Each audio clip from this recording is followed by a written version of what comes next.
የአማራውን ህዝብ ያጣው ነገር ሰላም ነው። ሰላሙን የነሱት እነማን ናቸው ብለህ ስትጠይቅ እዚህ አሜሪካን ውስጥ ቁጭ ብለው ከሻዕቢያ ጋር እየተሞዳሞዱ ከሌሎች የውጭ ኃይሎች ጋር ዛሬ ከግብጽ ጋርና ከኤርትራ ጋር ሆነን ኢትዮጵያን እንወጋለን የሚል እነ መሳይ መኮንን አማራን የሚያደቁት ለምን እንደሆነ ልንገራችሁ። የሻዕቢያ ገረድ የናንዳርጋቸው መነገጃ አማራውን ህዝብ ከምሬ ነው የምላችሁ የአማራውን ህዝብ መነገጃ ለማድረግ ነው።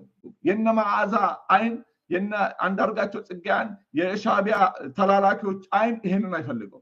የአማራ ህዝብ ሲያምርበት አይፈልግም። የአማራ ህዝብ አለኝ ብሎ የሚያሳየው ድሮ ፋሲልን የሚያክል የሀገር ሀብት ሽንት ቤት ነበር የሚመስለው።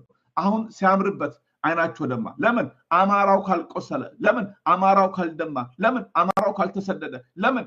አማራው እንባ ካላነባ፣ ለምን? አማራው ካልሞተ የማይበሉ ኃይሎች አሉ። እነሱም እነ መሳይ መኮንን፣ እነ መዓዛ መሐመድ፣ እነ አንዳርጋቸው ጽጌ የሻዕቢያ ገረዶች ናቸው።